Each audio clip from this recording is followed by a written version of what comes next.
साथियों का तहे दिल से स्वागत है आज की इस जूम मीटिंग में। और ज़्यादा लंबी हमारी मीटिंग होती नहीं है, शॉर्ट मीटिंग होती है, कई बार शॉर्ट नोटिस पे भी होती है। चलिए, मेरा नाम सुनील कागसर है और मैं पेशे से एडवोकेट हूँ। मैं और मेरी धर्मपत्नी अनीता जी, हम दोनों मिलकर इस बिज़नेस को सीख रहे हैं, इस बिज़नेस की बारीकियों को समझ रहे हैं। बिज़नेस बहुत अच्छा है, बहुत अच्छे से चलता है, बहुत मतलब हिंदुस्तान के अंदर अगर हम बात करें तो पूरा तहलका मचा रखा है। हम लोग एक प्रोडक्ट से लेके हज़ारों प्रोडक्ट की संख्या पे पहुंच चुके हैं। हम लोग एक अचीवर से लेके लाखों की संख्या में अचीवर जो है हमारे पास हैं। बहुत सारे उदाहरण, छोटे से लेके बड़े तक। और कंपनी की तरफ से भी बहुत सारी सपोर्ट, बहुत सारा एक सिस्टम प्रोवाइड किया गया है, जिसमें एक श्रृंखला है हमारे पास 10,000 से ज़्यादा पिकअप सेंटर्स की और लाखों की संख्या में डिस्प्ले वॉल्स की। और इसके अलावा पूरे के पूरे हिंदुस्तान में सैकड़ों डिपोज जो हैं वो आरसीएम बिज़नेस के पास हैं। और अभी फ़िलहाल जो लेटेस्ट जो चल रहा है कि सभी शहरों के अंदर, अभी 400-500 शहरों के अंदर होम डिलीवरी सुविधा शुरू की जा चुकी है। तो बिज़नेस बहुत अच्छा है, बहुत अच्छे से चलता है। पंडित जी कहते थे जहाँ पे भी जाता है वहाँ पे छा जाता है। तो छा जाता है उन लोगों का, छा जाता है जो लोग इस बिज़नेस के अंदर आते हैं, तेज़ी से काम करते हैं, पूरी शिद्दत से, जिम्मेवारी से काम करते हैं। तो उसी के ऊपर थोड़ी सी आज मैं चर्चा करना चाहूँगा। और आपका ये फेवरेट टॉपिक भी होगा कि बिज़नेस कैसे छा जाता है, कैसे ये कमाल कर सकता है, कैसे इस बिज़नेस के अंदर हम लोग आगे बढ़ सकते हैं। तो मैं शुरुआत करता हूं कि हम इस बिज़नेस में कैसे छाएंगे। हमारा इस बिज़नेस के अंदर बड़ा हिस्सा, बड़ी इनकम हमें कैसे मिल सकती है। हम कैसे इस बिज़नेस में, आरसीएम बिज़नेस में बड़े अचीवर, बढ़िया अचीवर और पूरी की पूरी हिंदुस्तान के अंदर स्टेजों से हमारा नाम लिया जाए, वो कैसे पॉसिबल हो सकता है। देखिए, उसके लिए मैं आपको एक छोटा सा एग्जाम्पल देना चाहूँगा। मैं अपनी बात को जहाँ से शुरू करना चाहता हूँ, आपने अपने परिवार में किसी को ज़रूर देखा होगा और होता भी है कि परिवार के अंदर एक मुखिया होता है। एक मुखिया होता है जिसकी बहुत सारी जिम्मेवारियां होती हैं। वो मुखिया पहले हमारे दादाजी थे, फिर हमारे पिताजी के पास ये लेगेसी, और हो सकता है आजकल आप इस जिम्मेवारी को निभा रहे हो। तो उस मुखिया के पास एक बहुत बड़ी रिस्पॉन्सिबिलिटी होती है, जिम्मेदारी होती है। क्या होती है वो जिम्मेवारी? वो होती है अपने परिवार को सही मार्गदर्शन देना, सही दिशा में उसको लेके जाना, और ज़रूरत के समय पे वो सारे काम करना जो उस फैमिली को आगे बढ़ाने के लिए, तरक्की के लिए ज़रूरी होते हैं, वो सभी काम। तो बात आरसीएम बिज़नेस के अंदर भी सेम लागू होती है। हम इस बिज़नेस में आते हैं, नए स्टूडेंट के तौर पे आते हैं। हम अपनी प्रोडक्ट्स इस्तेमाल करके देखते हैं। प्रोडक्ट इस्तेमाल करने के बाद जो है फिर हम इस बिज़नेस को समझते हैं, किसी प्रोग्राम में जाते हैं और उस सेमिनार में या किसी भी सेमिनार में किसी न किसी तरीके से हर व्यक्ति को ये लगने लगता है कि यस, अब मैं इस काम को कर सकता हूँ। यानी कि उसके सपने पैदा हो जाते हैं, ड्रीम्स वो देखता है कि मैं भी इस बिज़नेस में इस तरह का अचीवर बनना चाहता हूँ, जैसे ये स्टेज से बोल रहा है, ऐसी इच्छा जागती है। तो होप सो, मैं उम्मीद करता हूँ कि ऐसी इच्छा सभी की होगी। यहाँ पे बैठे जितने भी साथी हैं, सभी लोग ये चाहते होंगे, सभी के मन में ये सपना ज़रूर होगा कि मैं भी इस तरह की स्टेज के ऊपर जाके खड़ा हूँ, लोग मेरे लिए तालियां बजाएं और मेरी एक बहुत बड़ी टीम हो, बहुत बड़ा इनकम का मेरा लेवल हो। तो यहाँ पे कैसे वो चीज़ संभव है, किसके लिए संभव है और कैसे उसको किया जा सकता है, उसके बारे में थोड़ी सी बात करेंगे।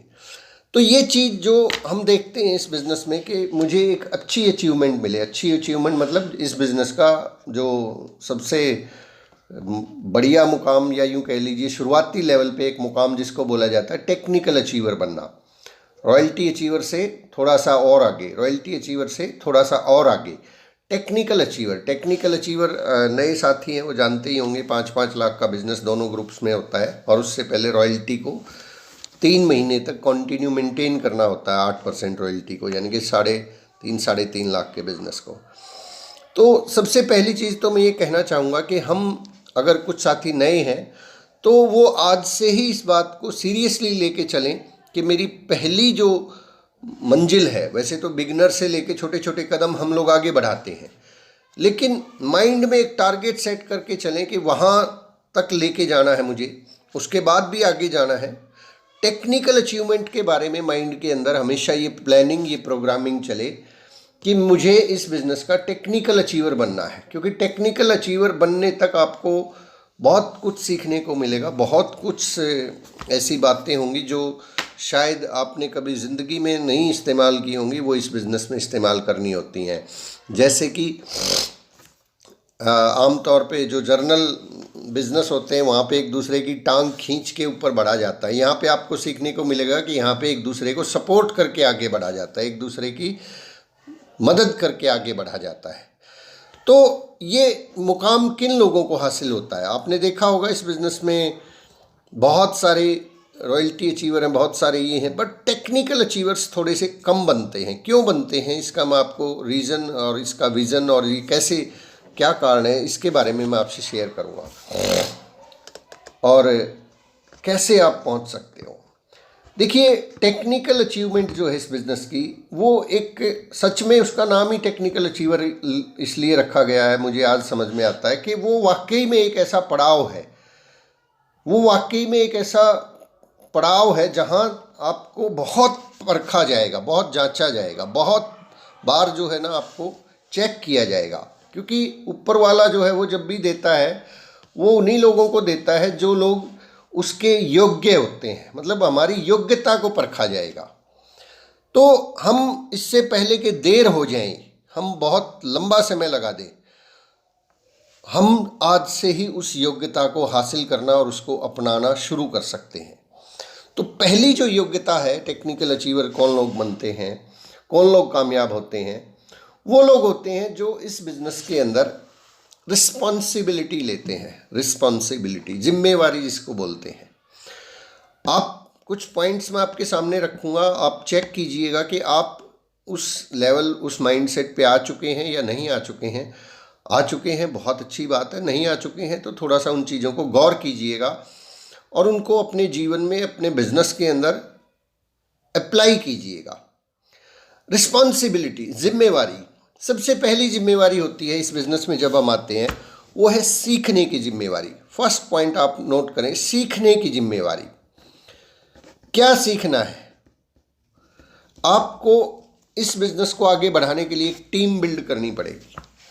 तो वहाँ पे हमें सीखना पड़ेगा, क्योंकि जिस सोसाइटी में हम रहते हैं वहाँ हमें लोग डॉक्टर मानते होंगे, वकील मानते होंगे, इंजीनियर मानते होंगे, बहुत बड़ा जो भी बिजनेसमैन मानते होंगे, लेकिन ध्यान रखिएगा कि वहाँ उस सोसाइटी में लोग हमें आरसीएम बिजनेस का लीडर नहीं मानते हैं, आरसीएम बिजनेस का लीडर नहीं मानते। तो वहाँ पे हमें सीखना पड़ेगा, अपना स्वभाव बदलना पड़ेगा, अपनी भाषा, अपना वेशभूषा और अपना कार्यकलाप को चेंज करना पड़ेगा और बहुत सारी चीज़ें हमें लर्न करनी पड़ेगी। एग्जाम्पल के तौर पे, क्या हमें प्लान दिखाना आता है इस बिज़नेस का? क्या हमें सारी कैलकुलेशंस पता है, ABCD क्या कैसे होती है? सबसे इम्पॉर्टेंट चीज़ है, अगर आपने इस बिज़नेस में आ गए हैं और आपको अभी तक प्लान दिखाना नहीं आया है, तो मैं रिक्वेस्ट करना चाहूँगा कि पहले तो उसको सीख लीजिए, आप खुद सीख लीजिए। क्योंकि देखिए, आपको टेक्निकल जाना है, आपको आगे बढ़ना है, तो ये जिम्मेवारी जिस दिन आप ले लेंगे तो आपका पहला कदम उस दिशा में बढ़ जाएगा, पहला कदम उस दिशा में बढ़ जाएगा। तो सबसे पहली चीज़ जो सीखने की है, रिस्पॉन्सिबिलिटी, जिम्मेवारी। आप कैसे चेक करेंगे कि क्या मुझे प्लान दिखाना आता है? आरसीएम बिजनेस का जो मार्केटिंग प्लान है, क्या मुझे वो अच्छी तरह से क्लियर है या कहीं अभी मेरे मन में ही शंका है, शक है, क्या होगा, कैसे होगा, या कहीं ना कहीं मैं अपनी अपलाइन के भरोसे तो नहीं बैठा हूँ कि मेरी अपलाइन ही आके प्लान दिखाएगी, लोगों को बताएगी। तो सबसे पहली चीज़ चेक कीजिए कि क्या आपको, हमें प्लान दिखाना आता है। नहीं आता है तो सीख लीजिए, हर चीज़ सीखी जा सकती है, इस दुनिया में असंभव कुछ भी नहीं है। रट्टा ही मारना है उसका, रट्टा ही मारना है। क्योंकि पिछली मीटिंग में जब हमने बात की थी कि हमने होम मीटिंग्स की संख्या को बढ़ाना है, हर हफ्ते हम हर अलग अलग जगहों पे होम मीटिंग्स रखेंगे, तो उन होम मीटिंग्स के अंदर जो लोग आएंगे अब उन लोगों को फेस करेंगे आप, तो वहाँ पे कोई भी क्वेरी आपसे पुट की जा सकती है, और यदि हमें ही क्लियरिटी नहीं है तो हम दूसरे वाले को क्लियर नहीं समझा सकते हैं। तो पहली चीज़ चेक करें कि क्या हमें प्लान दिखाना आता है सीखने की जिम्मेवारी के अंदर, तो प्लान दिखाना सीख लीजिए। दूसरी चीज़, प्रोडक्ट्स के बारे में क्या हमें नॉलेज है, प्रोडक्ट की नॉलेज, प्लान नंबर 2 प्रोडक्ट की नॉलेज। और प्रोडक्ट की नॉलेज भी कुछ इस तरह की, आपके पास बहुत सारे प्रोडक्ट हैं, लेकिन मेरा ऐसा मानना है कि हम सभी प्रोडक्ट के बारे में सारी चीज़ें नहीं जान सकते। बहुत सारे प्रोडक्ट हैं, कम से कम 5 ऐसे प्रोडक्ट आपके फेवरेट होने चाहिए। 5 प्रोडक्ट, आरसीएम बिजनेस में बहुत प्रोडक्ट है, न्यूट्रीचार्ज से लेके हरित संजीवनी से लेके और बहुत सारे प्रोडक्ट हैं। हेल्थ गार्ड हमारा सबसे स्टार प्रोडक्ट है। अब इन 5 प्रोडक्ट की क्या हमें डीप नॉलेज है कि उसके बारे में तो हम इतना जानते हों कि एक बार तो जिसने ये प्रोडक्ट बनाया है वो भी हैरान रह जाए कि अरे वाह, ऐसी भी चीज़ है क्या। तो किस लिए ज़रूरी है कि इसलिए ज़रूरी है कि जब हम प्रेजेंटेशन देंगे, फील्ड में जाएंगे, तो लोग क्वेरीज कर सकते हैं। आप क्या बताएंगे लोगों को? जर्नली ऐसे कहने से तो कोई मानेगा नहीं कि ये जी तेल बहुत अच्छा है। हेल्थ गार्ड के बारे में आप डीप स्टडी कीजिए। आप न्यूट्रीचार्ज के बारे में काम करना चाहते हैं तो डीप स्टडी कीजिए। एक वीडियो देखिए, 2 देखिए, 5 देखिए, 10 देखिए, 50 देखिए, बुक्स की सहायता लीजिए, लिटरेचर की सहायता लीजिए, अपनी अप्लायंस की सहायता लीजिए, बट किसी भी हाल में अपने आप को कम से कम 5 प्रोडक्ट्स का एक्सपर्ट बनाना है। तो चेक कीजिए कि क्या हम ऐसे एक्सपर्ट हैं। तीसरी चीज़, अब मुझे अपनी टीम को बिल्ड करना है। तो टीम को सिखाने की जिम्मेवारी, अब टीम का साथ देने की जिम्मेवारी क्या मैंने ले ली है, या मैं सिर्फ एक, जो आम भाषा में अगर मैं कहूँ, आम सोसाइटी के अंदर जो चलन होता है, जहाँ पे हायरार्की होती है कि एक बॉस होता है, उसके ऊपर एक बॉस होता है, उस मतलब कुछ कर्मचारी होते हैं, फिर उनके ऊपर कुछ और होते हैं, फिर आगे एक बॉस, फिर उसके ऊपर एक बॉस, उसके ऊपर एक बॉस। ऐसे हायरार्की आपने बैंकों में देखी होगी, हर फील्ड में देखी होगी, हर सेक्टर के अंदर ऐसे होता है। और वो बॉस क्या करते हैं, वो नीचे आदेश देते रहते हैं कि ऐसे करना है, वैसे करना है, वैसे करना है। यहाँ उलट है, यहाँ पे बॉस वाला सिस्टम नहीं चलता। इसलिए मैं कहता हूँ कि कुछ दुनिया से हट के चीज़ें हैं आरसीएम बिजनेस में। यहाँ पे आपको इंश्योर करना होता है, अपनी टीम को सिखाना, अपनी टीम को ट्रेनिंग्स देना, अपनी टीम को वो सारी ज़रूरी जानकारी देना, और अपनी टीम को लगातार मोटिवेटेड रखना, कनेक्ट में रखना और मोटिवेटेड रखना। क्योंकि एकमात्र कंटेंट है इस बिज़नेस में जो लोगों को टिका के रख सकता है, आपको टिका के रख सकता है, वो है मोटिवेशन। लोगों को मोटिवेट, उनको पॉजिटिव रखना। मोटिवेट का मतलब ऐसा नहीं है कि हवा भर देना उनके अंदर, नहीं, वो नहीं। उन लोगों की सोच के ऊपर जो है ना आपका प्रभाव होना चाहिए। आपको वो सम्मान दें, आपको वो मतलब इस तरीके से ट्रीट करें कि यस, अब ये आगे हैं तो अब सब संभाल लेंगे। तो जब तक आप लोगों से थोड़ा सा एक्स्ट्रा नॉलेज नहीं रखते कि अपनी टीम को सिखाने का, अगर आपके पास अभी कैपेसिटी नहीं है तो उस कैपेसिटी को गेन कीजिए, ये जिम्मेवारी लीजिए। क्योंकि जब आप एक व्यक्ति को भी ज्वाइन करवा देते हैं तो आप समझ लीजिए कि जिम्मेवारी आ गई है। कई बार मैंने देखा है, अक्सर ये देखा है कि हम ये सारी चीज़ें ऊपर सबसे ऊपर वाले के भरोसे छोड़ देते हैं। ये जो रवैया है, ये जो तरीका है, ये बहुत बार बड़ा नुकसानदायक साबित होता है। क्यों? क्योंकि जो ऊपर है और ऊपर आपकी अपलाइन में है, वो कभी भी पूरी टीम से नहीं मिल पाएगा, पूरी टीम के पास वो नहीं जा पाएगा। क्योंकि जब आपके अपलाइंस ऊपर जाएंगे, टेक्निकल होंगे, उनके पास बहुत बड़ी टीम होगी, तो आप होंगे वहाँ पे अपनी टीम के साथ, कम्युनिकेट कर रहे होंगे, सिखा रहे होंगे। तो वहाँ पे जिम्मेवारी ये आ जाती है कि क्या हम उस लेवल पे आ गए हैं, क्या हम लोगों को सिखा सकते हैं, क्या हम लोगों को सही रास्ता बता सकते हैं, क्या हमें 6 बेसिक्स आते हैं। और क्या हम उन 6 बेसिक्स को फॉलो कर रहे हैं? 8 कोर स्टेप्स का हमें पता है, या कार्डिनल रूल्स क्या होते हैं वो क्या वो हमें पता है? तो ये सारी चीज़ें आपको लर्न करनी पड़ेंगी, और जितना जल्दी आप कर लेंगे, जितना जल्दी आप इस जिम्मेवारी को ले लेंगे कि मुझे अपनी टीम को बिल्ड करना है, मुझे ये सारी चीज़ें सीखनी है, उतनी ही जल्दी आपकी ग्रोथ होने वाली है, उतनी ही तेज़ी से आप आगे बढ़ने वाले हैं। और जब तक हम ये सारे के सारे जो कार्य हैं खुद नहीं करेंगे, किसी और के सहारे बैठेंगे, तो हम बहुत बड़ी ऊंचाइयां नहीं छू पाएंगे साहब। मैं आपको इसका एक उदाहरण देता हूँ। जींद शहर के अंदर जब हमने बिजनेस शुरू किया था तो हमारी अपलाइन शरवण सैनी जी, उन्होंने एक ट्रेनिंग रखने का प्रपोजल दिया कि सुनील जी, अब टीम तैयार होगी, आपके पास 10, 15, 20 लोग, 50 लोग हैं, तो क्यों ना एक ट्रेनिंग रखी जाए। मैंने कहा ठीक है सर, वो ट्रेनिंग मुझे बताइए कैसे रखनी है। उन्होंने तरीका बताया, उसके अंदर मैंने अपनी टीम से बात की जिसमें अनिल जी भी शामिल थे, और वो ट्रेनिंग, पहली ट्रेनिंग जो है गांव कागसर के अंदर वो संपन्न हुई। वो लगभग 15-16 दिनों की वो ट्रेनिंग थी। अब वो जब एक ट्रेनिंग हो गई, उस ट्रेनिंग के बाद 1 या 2 ट्रेनिंग्स और मैंने सर से करवाई थी, 1 या 2 ट्रेनिंग और उसके बाद जो चौथी 5वीं ट्रेनिंग थी, वहाँ से सारा का सारा बिजनेस का काम मैंने संभाल लिया था।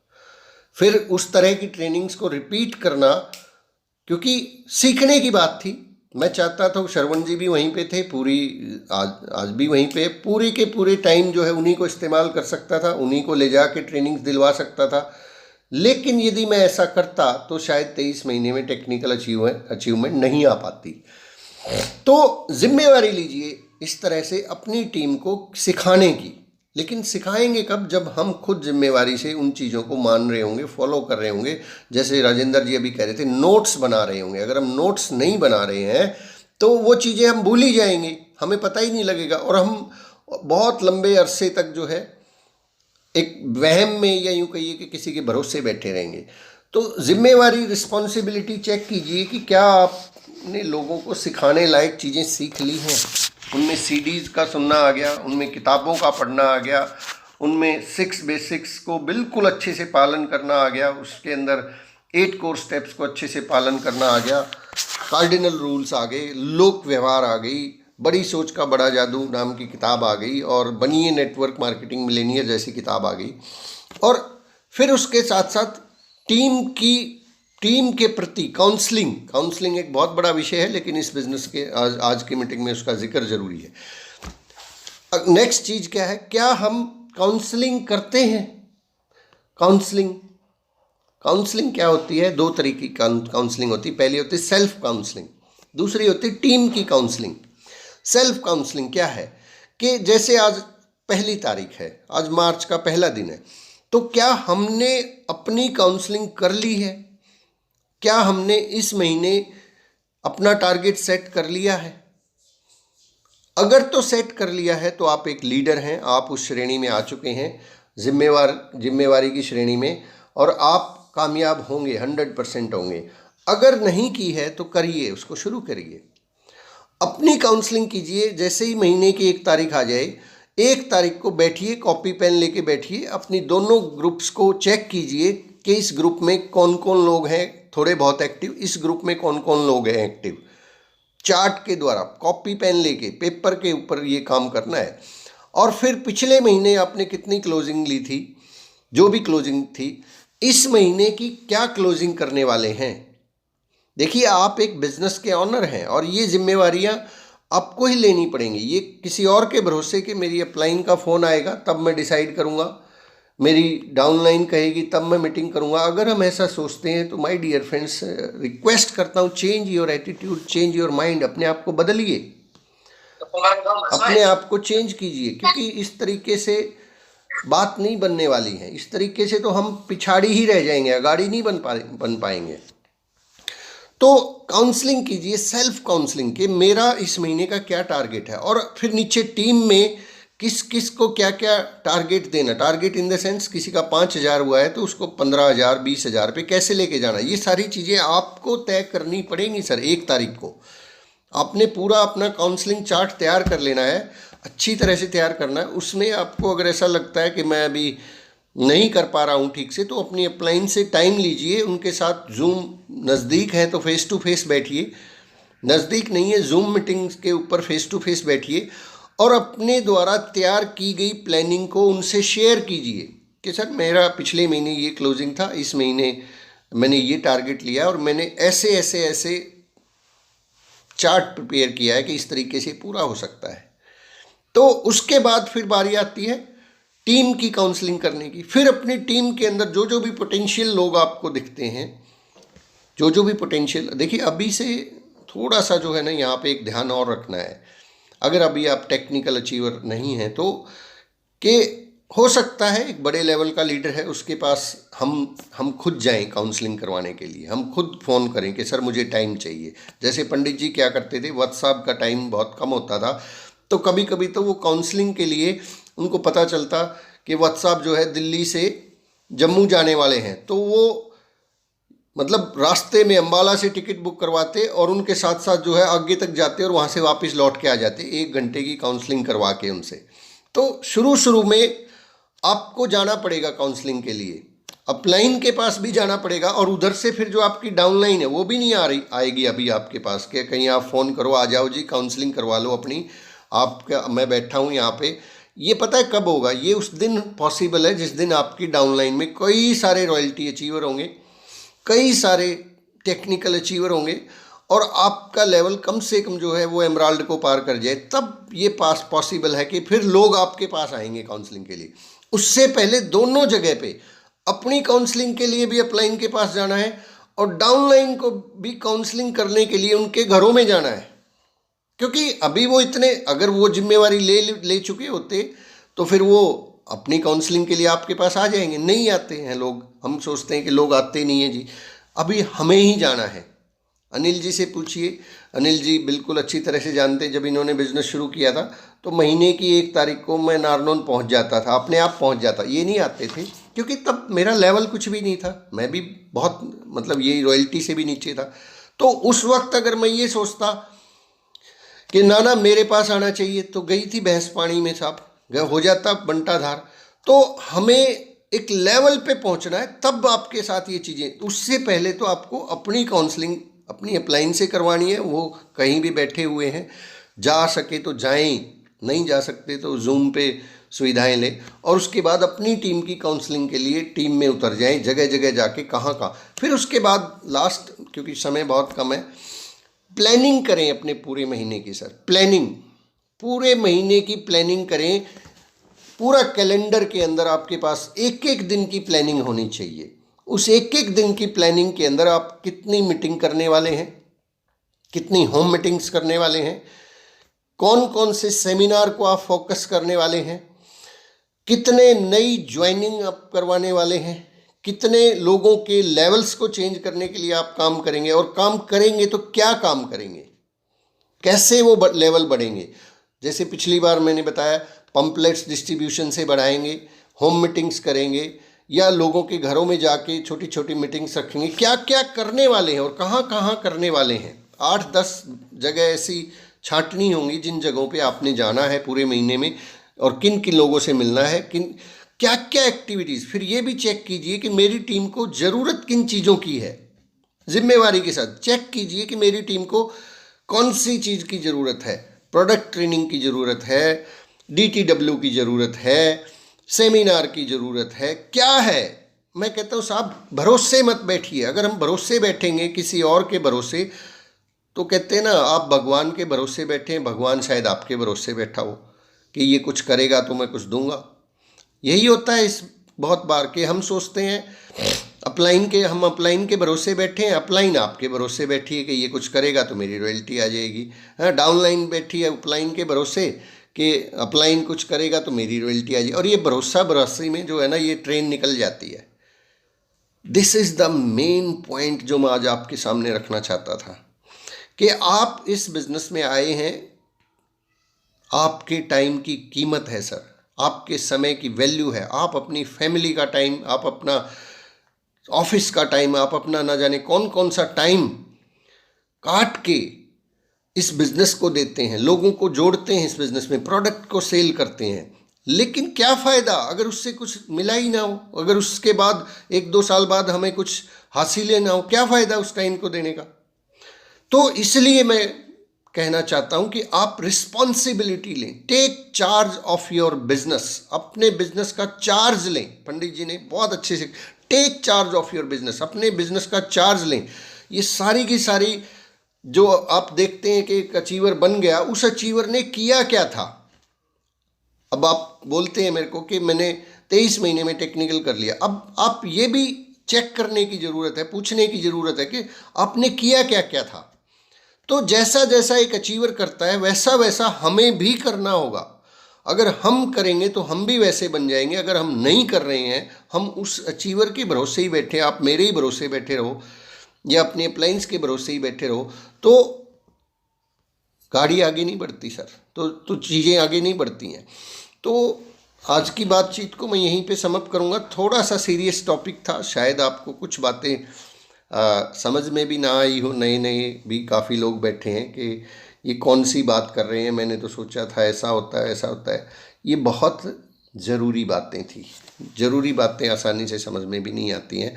तो आप चेक करें सर अपनी रिस्पॉन्सिबिलिटी, क्या आप खुद ही अपना पैमाना है, आपके पास ही ये सारी की सारी चाबी, क्योंकि आप इस बिज़नेस में इंडिपेंडेंट बिजनेस ओनर है, IBO हैं। आप यहाँ पे किसी की जॉब नहीं करते हैं, आपका यहाँ पे खुद का बिजनेस है। एक बुक भी है, एक अनूठा बिजनेस ब्रीफ केस के साथ, कभी मौका मिले कहीं मिल जाए तो ये बहुत कम मिलती है, वो बुक भी आप पढ़िएगा तो आपको एहसास होगा कि ये बिज़नेस जो है वाकई में ब्रीफ केस के साथ है। बट इसके अंदर कामयाबी उन्हीं लोगों को मिलती है जो जिम्मेवारियां ले लेते हैं। बाकी सब लोग तालियां बजाने के लिए होते हैं। आप तालियां नहीं तो शायद आप ऐसा तो बिल्कुल नहीं चाहेंगे कि मैं तालियां ही बजाता रह जाऊं। आप ज़रूर चाहेंगे कि लोग मेरे लिए तालियां बजाएं। तो बहुत बहुत शुक्रिया। मैं